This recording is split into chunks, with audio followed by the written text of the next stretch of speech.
गुरुग्राम स्थित SGT university में higher education leaders conclave 2025 का आयोजन हुआ, जिसमें देश भर से 35 से अधिक प्रमुख शिक्षाविद, नीति विशेषज्ञ और उच्च शिक्षण संस्थानों के प्रमुख लोग शामिल हुए। कॉन्क्लेव का विषय था भारतीय शिक्षा की पुनर्कल्पना, विरासत, नीति और राष्ट्रीय निर्माण एनईपी 2020 के आलोक में। मुख्य वक्ताओं ने कहा कि राष्ट्रीय शिक्षा नीति 2020 केवल किताबी ज्ञान और क्लासरूम कल्चर से आगे जाकर विद्यार्थियों को व्यावहारिक, तकनीकी और रोजगार उन्मुखी शिक्षा से जोड़ रही है। हालांकि इसके क्रियान्वयन में अभी भी कई त्रुटियां हैं, जिन्हें दूर किया जाना जरूरी है। एसजीटीवीवी के चांसलर पद्म भूषण राम बहादुर राय ने शिक्षा को अनावश्यक नियंत्रण से मुक्त करने की बात कही। वहीं vice chancellor doctor Hemant Verma ने स्वागत भाषण दिया। कार्यक्रम में कई नामधीन विश्वविद्यालय ने सहभागिता निभाई। असम के राज्यपाल लक्ष्मण प्रसाद आचार्य वर्चुअली जुड़े, जबकि नजीब जंग ने सुझाव दिया कि शिक्षा नीति शिक्षकों के दिल से निकलनी चाहिए। इस अवसर पर यूजीसी मान्यता प्राप्त ऑनलाइन कोर्सेज की शुरुआत और प्रोफेसर अमित सुमन की पुस्तक का विमोचन भी किया गया। 2017 में हमने प्रधानमंत्री श्री नरेंद्र मोदी को एक पत्र लिखा कि हम एक ऐसा कॉन्क्लेव करना चाहते हैं और आप उसका उद्घाटन करें। उन्होंने हाँ कर दिया, लेकिन उनकी व्यस्तता और सब चीजें होते हवाते तो 2018 में कॉन्क्लेव हुई विज्ञान भवन में। वो इसलिए भी महत्वपूर्ण है कि प्रधानमंत्री जी एक्सटेम्पोर 40-45 मिनट उसमें बोले थे और पूरे दिन उस समय जो शिक्षा मंत्री और राज्य शिक्षा मंत्री थे वे पूरे दिन वहाँ उपस्थित थे। वहाँ कई सत्र हुए, और मेरा ख्याल है कि देश भर से करीब 700-800 वाइस चांसलर पीजी इंस्टीट्यूशंस के उसमें शामिल हुए थे। उसके समापन पर जब मुझे बोलना था तो मैंने दो बात कही थी। नई शिक्षा नीति जो बन रही है वो प्रो स्टूडेंट हो। दूसरी बात हमने कही थी कि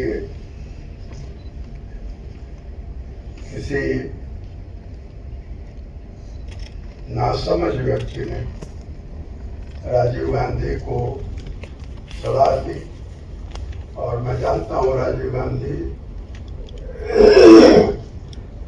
गांधी से हमारा मिलना होता रहा है। उनको व्यक्तिगत रूप में मैं जानता था और मैं ये भी मानता हूँ और मैं अक्सर कहता भी हूँ कि राजीव गांधी एक नेक इंसान थे। जब उनको अच्छे सलाहकार मिले तो उनसे उन्होंने कुछ अच्छे काम भी करवाए, और खराब सलाहकार मिले तो उनकी हत्या तक हो गई। लेकिन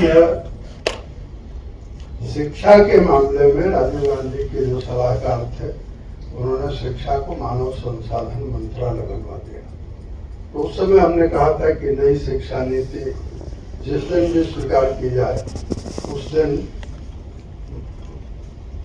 शिक्षा मंत्रालय बने, मानव संसाधन मंत्रालय को विदा कर दीजिए। और तब वहां जो लोग थे उन्होंने उसका बड़ा समर्थन भी किया था। आप जानते हैं कि जब नई शिक्षा नीति मंत्रिमंडल में आई तो शिक्षा नीति को स्वीकार किया गया और मानव संसाधन मंत्रालय को विदा कर दिया गया। अब ये दूसरा कॉन्क्लेव है और 5 साल बाद हो रहा है जब नई शिक्षा नीति लागू हुई है।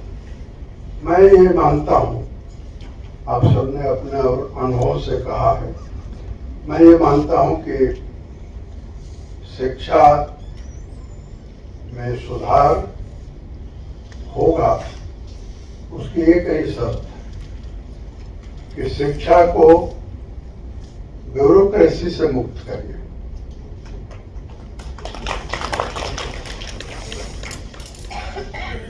जो अड़चने हैं कहाँ हैं उसको बताने की कोई जरूरत नहीं है। लेकिन मैं ये आपको कहूं कि श्री अरविंदो का नाम आप सुना होगा। अरविंदो घोष, बाद में महर्षि श्री अरविंद।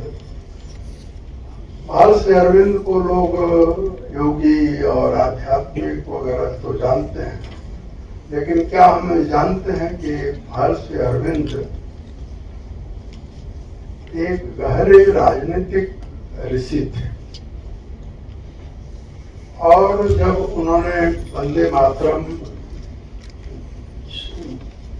एडिट किया तो उसमें हर वंदे मातरम के हर अंक में वो खुद भी एक पाठ के लिखते थे। मुझे उनका एक लेख कभी भूलता नहीं, और वो प्रासंगिक इसलिए मैं कहूँगा, बहुत ही व्यंग में उन्होंने लिखा। तब वो ICS अफसर होते थे, उनके लिए लिखा कि परमात्मा ने इनको हर गुण दिया है।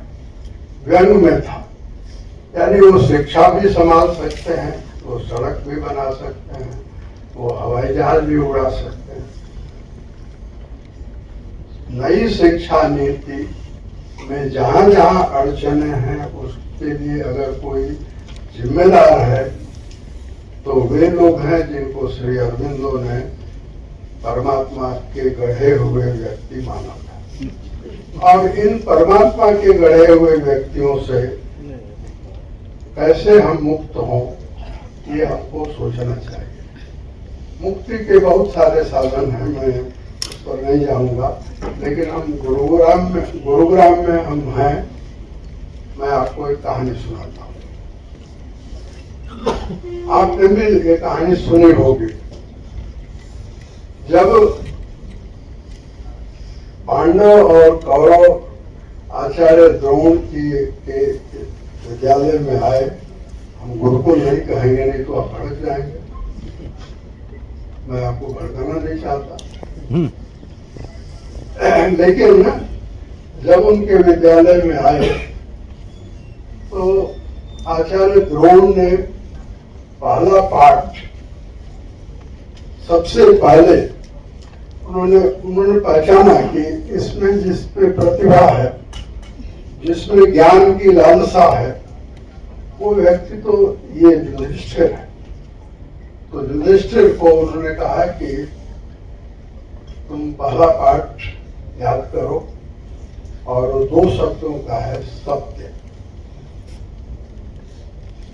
2 दिन बाद पूछा युधिष्ठिर से कि याद आया, तो कहा कि नहीं। और ये लंबा सिलसिला चला। युधिष्ठिर ने कहा कि बाकी सबने सत्य रख लिया, लेकिन युधिष्ठिर ने महीनों बाद फिर आचार्य द्रोण से कहा कि अब थोड़ा सा मैंने समझा। मुझे ऐसा लगता है कि राष्ट्रीय शिक्षा नीति एक औपचारिक व्यवस्था है, शासन की तरफ से बनाई हुई एक औपचारिक व्यवस्था है। जो लोग शिक्षा संस्थाएं चला रहे हैं उन्हें औपचारिक शिक्षा व्यवस्था के साथ भारत की परंपरा में जो इनफॉर्मल एजुकेशन है उसको अगर आप जोड़ देंगे तो ये जो ब्यूरोक्रेट जिनसे हम मुक्ति चाहते हैं, आप मुक्त हो जाएंगे। और ये संघर्ष कोई नया नहीं है।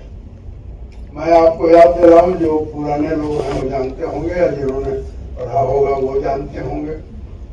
1977 में जब जनता पार्टी आई और जनता पार्टी का शासन आया, तो जैसी उम्मीद 2014 में भारत में जगी, एक आकांक्षी भारत पैदा हुआ, वैसी ही उम्मीद 1977 में थी। क्योंकि उसका जो के 2 नेता थे, जेपी और आचार्य JB कृपलानी, वो दोनों के त्याग तपस्या के परिणाम स्वरूप वो सरकार आई थी। बड़ी उम्मीदें थी। एक महान संत, मैं उनका नाम नहीं लूंगा लेकिन मैं जानता हूं, एक महान संत ने मुरारजी भाई देसाई से मुलाकात की और उनसे कहा कि मैं एक विश्वविद्यालय बनाना चाहता हूं। तो मुरारजी भाई ने उस समय जो शिक्षा मंत्री थे वो कलकत्ता के प्रफुल्ल चंद्र सेन थे, मेरा ख्याल है, प्रोफेसर रहे थे वैसे, उनके पास भेजा और उन्होंने यूजीसी के चेयरमैन को बुलाया। यूजीसी के चेयरमैन ने कहा कि किसी संत महात्मा को विश्वविद्यालय बनाने की अनुमति नहीं दी जा सकती। यानी आज विश्वविद्यालय दो हिस्से में है, एक पब्लिक यूनिवर्सिटी और एक प्राइवेट यूनिवर्सिटी। ये दोनों नामकरण गलत है। सरकारी विश्वविद्यालय चाहे वो स्टेट के हों या सेंटर के हों, उनको आप सरकारी विश्वविद्यालय कहिए, और जो प्राइवेट जिनको आप कहते हैं वो स्ववित्त पोषित, स्व अनुशासित, स्वायत्त विश्वविद्यालय है। और ये जो दो कैटेगरी अगर बनाते हैं तो मुझे ऐसा लगता है कि हम जो करना चाहते हैं वो कर सकेंगे। ये प्रक्रिया मैं पुनः कहता हूँ और अपनी बात पूरी करता हूँ कि जो ये शुरुआत हुई है वो हजारों जगह ऐसी शुरुआत होनी चाहिए। और मैं जानता हूँ कि नोएडा के एक विश्वविद्यालय ने जिस तरह से हम लोग नई शिक्षा नीति पर बात कर रहे हैं, वैसे ही कुछ दिन पहले मैंने अखबारों में ही पढ़ा था कि नोएडा के विश्वविद्यालय ने किया था। ये पूरे भारत में ये प्रक्रिया चलनी चाहिए और इस प्रक्रिया को कंपाइल करके फिर हम लोग कोई दरखास्त लेकर नहीं सोचते हैं तो हम अपने रास्ते चलेंगे। मैं अपनी बात पूरी करता हूँ। इसका एक इतिहास, जब न्यू एजुकेशन पॉलिसी बन रही थी तब भी एसजीटी यूनिवर्सिटी ने एक इनिशिएटिव ली और उस समय एजुकेशन पॉलिसी में क्या क्या होना चाहिए उसके लिए एक बड़ा कॉन्फ्रेंस तब की गई थी 2018 में। प्राइम मिनिस्टर श्री नरेंद्र मोदी ने उसका उद्घाटन किया था। दिन भर चला था, विज्ञान भवन में हुआ था। तो हमारा फर्ज है कि जब 2 साल बाद न्यू एजुकेशन पॉलिसी आई तो उस समय आपको याद होगा कि मानव संसाधन मंत्रालय तब नाम होता। उसी में हमने सुझाव दिया था कि मानव संसाधन मंत्रालय की जगह शिक्षा मंत्रालय होना चाहिए और उसको सरकार ने माना। अब ये शिक्षा मंत्रालय है और आज जो कॉन्क्लेव है वो न्यू एजुकेशन पॉलिसी को रिव्यू करने के लिए, उसकी समीक्षा करने के लिए, और ये बातचीत में से अनेक सुझाव आए हैं, लोगों ने अपने अनुभव बताए, जो नए प्रयोग हो रहे हैं नई शिक्षा नीति में उसके बारे में बताया। एसजीटी यूनिवर्सिटी में भी नई शिक्षा नीति के तहत बहुत सारे प्रयोग हो रहे हैं। उनकी चर्चा तो कभी बाद में हम लोग करेंगे, लेकिन रिव्यू करने की ज़रूरत है और उससे ये हम जान सकेंगे अंत में कि कहाँ कहाँ हमको खुद अपने पढ़ाने लिखाने और विश्वविद्यालय चलाने में कहाँ कहाँ सुधार करने की ज़रूरत है।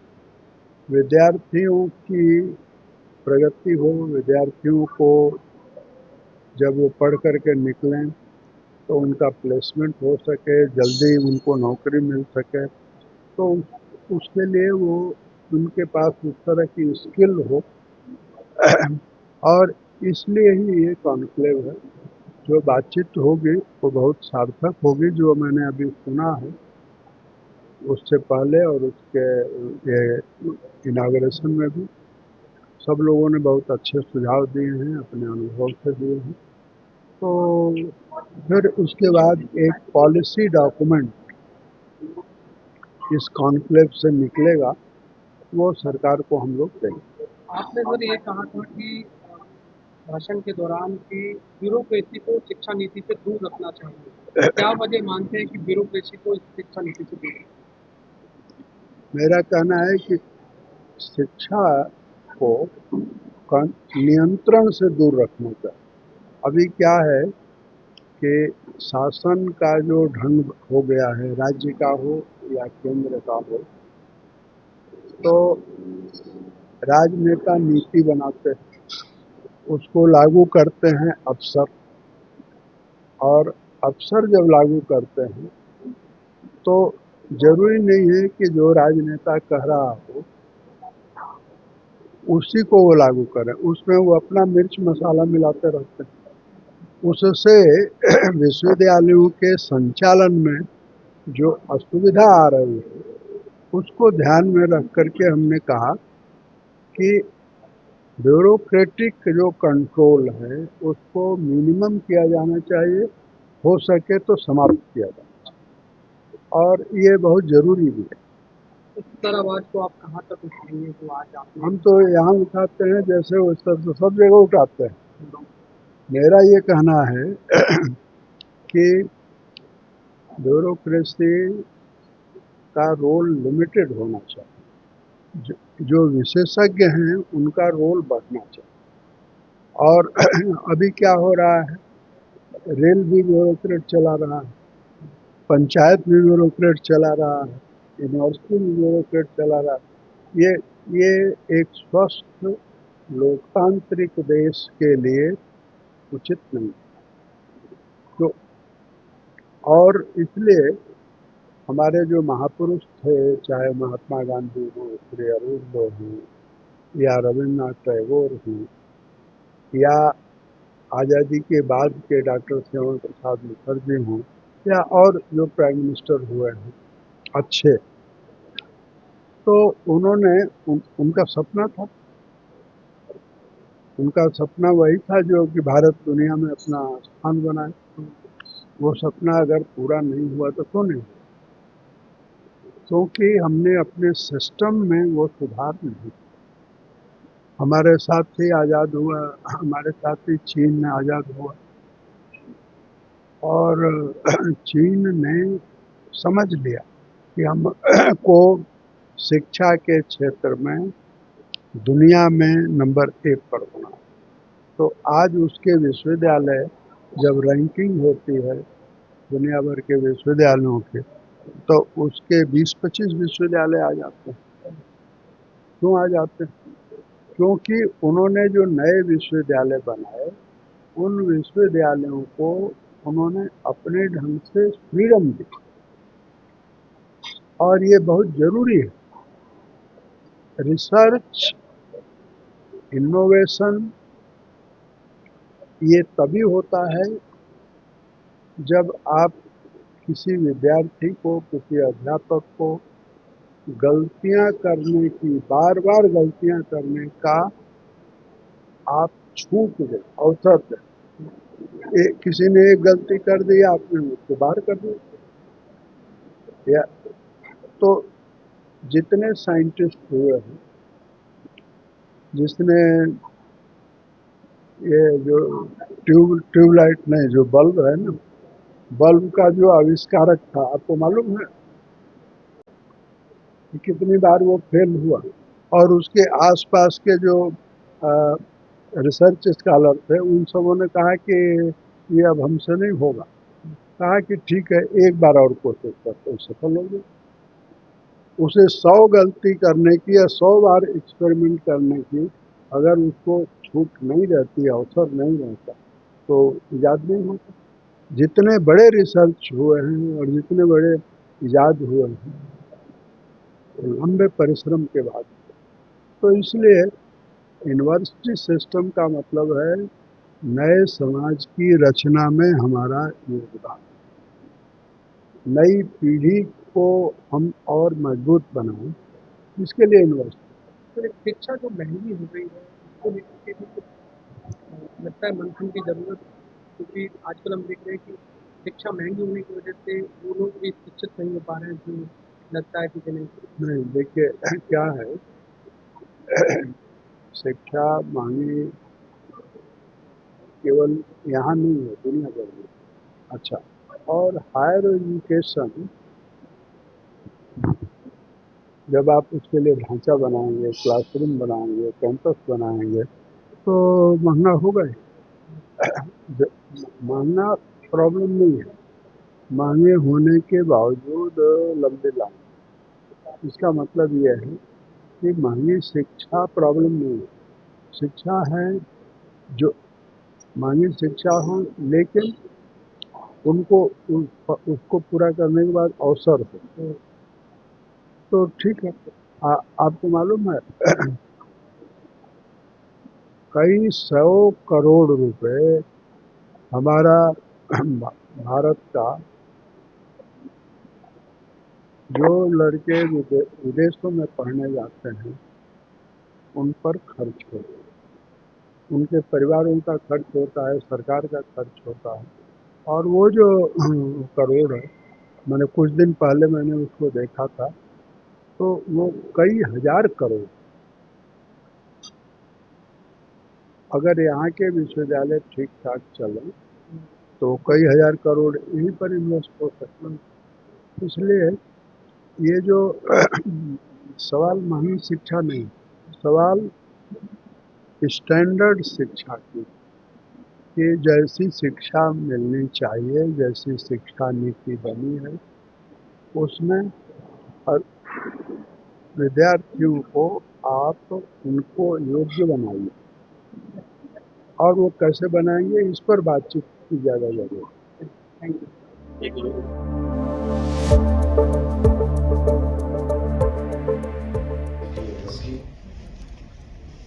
Professor Hemant Verma ji, Honorable Vice Chancellor, SCT University, Sri Manmohan Chawla ji, Managing Trustee, SCT University, Professor Umesh Rai, Honorable Vice Chancellor, Jammu University, Professor P.K. Vajpayee ji, Honorable Vice Chancellor, Jayaprakash University, Chhapra, Professor Vajpayee ji, Honorable Vice Chancellor, Atal Bihari Vajpayee University, distinguished dignitaries on the dais.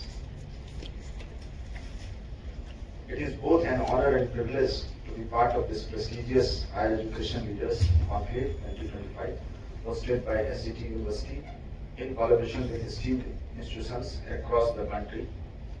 On behalf of the Chandgupta Institute of Management, Patna, I extend my gratitude for this opportunity to engage in a meaningful dialogue on the future of Indian education under the guiding light of the National Education Policy. The year 2025 marks 5 transformative years since the launch of NEP 2020, a bold forward-thinking policy designed to reposition India as a global knowledge superpower. Today's conclave themed Reimagine Indian Education, Legacy, Policy and Nation Building invite us not just to celebrate this journey, but to deepen our institutional commitment and strategic execution of this ambitious vision. NEP 2020 challenges us to reimagine education that is holistic, inclusive, flexible, and future-ready. It lays the groundwork from reshaping civic consciousness, national identity, and economic resilience, an undertaking where Management Institute plays a unique. आप अपने लिए एक बार तालियां बजाएं। मैंने प्रातःकाल कुछ बातें कही, मूल बातें जैसा मैं सोच रहा था। नंबर 1, लगभग 300-400 साल की जो शराब पिलाई गई हमको, 75 साल में हमारी खुमारी नहीं उतरी और हम चाहें कि रातों रात वो खुमारी उतर के जो हमारा स्वरूप पुराना था, वैदिक काल का, प्राचीन काल में प्राप्त हो जाए, इतनी अधिक अपेक्षा करना जो है वो उचित नहीं होता है। इस राष्ट्रीय शिक्षा नीति ने कुछ किया हो न किया हो, एक झकझोर तो दिया है सबको, सोचने पर विवश कर दिया है कि आप कहाँ हो। हम धर्मपाल की बात करने लगे हैं, हम कठोपनिषद की बात करने लगे हैं, हम श्लोकों की बात करने लगे हैं, हम योग की बात करने लगे हैं, हम चरित्र निर्माण की बात कर रहे हैं, हम राष्ट्र निर्माण की बात कर रहे हैं। ये राष्ट्रीय शिक्षा नीति का बहुत बड़ा परिणाम हमारे पास है। दूसरा मैं निवेदन ये करना चाहता हूँ, आप सब कुछ एजुकेशनल इंस्टीट्यूशन से ही अपेक्षा कर लें, ये भी उचित नहीं होता है। हम सभी लोग किसी प्रक्रिया से गुजर करके सामने आए हैं। राष्ट्रीय शिक्षा नीति उसमें कौन सी थी पता नहीं। आदरणीय राम माधव राय जी मंच पर जितने बैठे हुए हैं, हम सभी लोग, बहुत से लोग फर्स्ट सेकेंड रो में जो बैठे हुए हैं, उसमें कोई राष्ट्रीय शिक्षा नीति 2020 नहीं थी। अपने परिश्रम से, अपनी मेहनत से, समाज से सीख करके, परिवार से सीख करके हम कभी, जैसा कि आदरणीय उमेश राय जी बता रहे थे कि फिशरीज कैसे है, मैं तो लिटरेचर के स्टूडेंट को इकोनॉमिक्स पढ़ने लगा, इकोनॉमिक्स में अच्छा काम किया।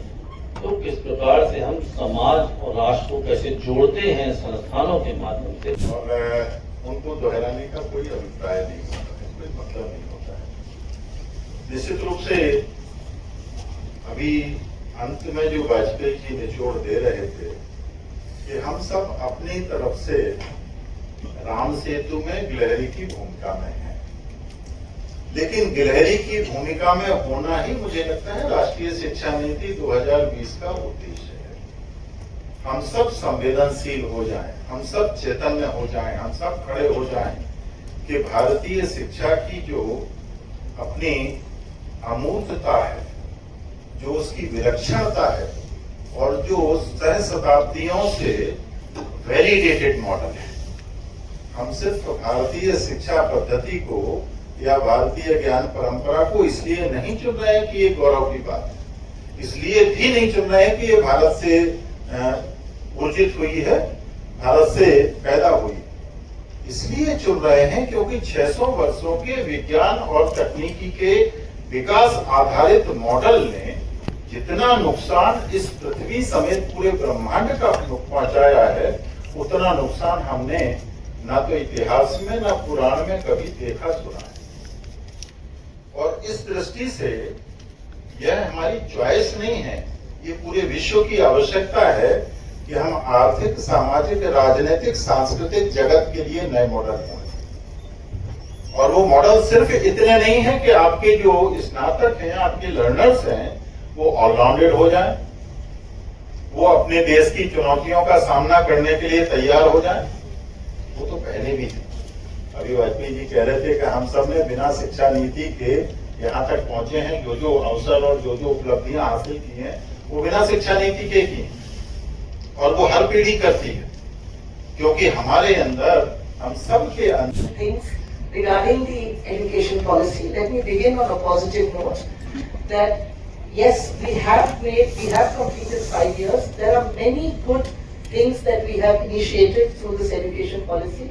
Yesterday itself, we read in the newspapers as to how Ambedkar University of Delhi, there are at least 50% students who have opted for the 4th year of graduation.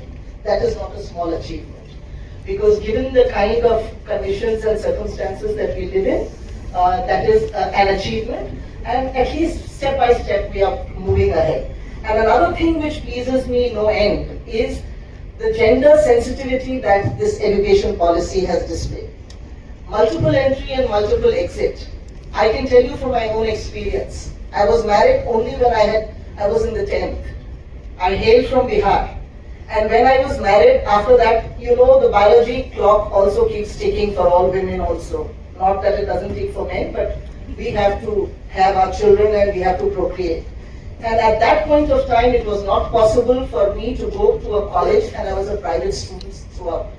At least, and I know many of them who went and did their first year and second year, they couldn't complete their third year, and they were called 12th pass. Thankfully, not 12th fail. And so now, at least with this multiple entry and multiple exit, your degree does not, or your education does not go in vain. So that is again a very positive highlight of our education policy. There are many highlights, very good positive things too, but yes, it's a process where we have just begun. There are certain things that we need to improve upon. And one thing which, when Professor Bajpayee ji and myself, we were President and General Secretary of Rashtriya Samaj Vigyan Parishad, I need to just give you a little about that. आदरणीय राम बहादुर राय जी, सरस्वती के उपासक जो मंच पे विराजमान हैं और मंच के इस तरफ भी हैं, आज ऐसा समय जब समालोचना और समीक्षा दोनों का समय है। 5 वर्ष नई शिक्षा नीति जो पुरानी होती है और राष्ट्रीय शिक्षा नीति आती है। 34 वर्ष के लंबे इंतजार के बाद वर्ष 2020 में हमारे पार्लियामेंट में राष्ट्रीय शिक्षा नीति का अप्रूवल होता है और उसके बाद इम्प्लीमेंटेशन की बात होती है। सब अपनी अपनी संविधा दे रहे हैं यज्ञ में। समालोचना करना आवश्यक है, मगर समीक्षा बड़ा ही एक सकारात्मक रूप पे ले जाती है हमें। उमेश राय जी जब बोल रहे थे तो मुझे दिमाग स्वप्न में एक पुस्तिका छोटी सी है गिजुभाई बदेका की, उसकी याद आ रही थी। आप सब अगर पढ़ सके तो जरूर पढ़े, जिन्होंने नहीं पढ़ा होगा शिक्षाविद है निश्चित रूप से आप। गुजरात के एक स्कूल में प्रिंसिपल के विरोध के बावजूद एक शिक्षक बहुत सारे एक्सपेरिमेंट करता है और आज वाजपेयी द्वय बैठे हुए हैं और एक बहुत अच्छा हमने देश की दिशा कैसी होनी चाहिए, दशा कैसी होनी चाहिए उस पर सुना और आप वाजपेयी जी ने बहुत अच्छे से बताया कि आप अपना क्या काम कर रहे हैं। तो मुझे लगता है कि जो मैथिली शरण गुप्त भारत भारती में कह गए हम कौन थे क्या हो गए आओ बेचारे आज सब मिलके यहाँ, तो वो जो विचार है और जो हम यहाँ व्यक्त कर रहे हैं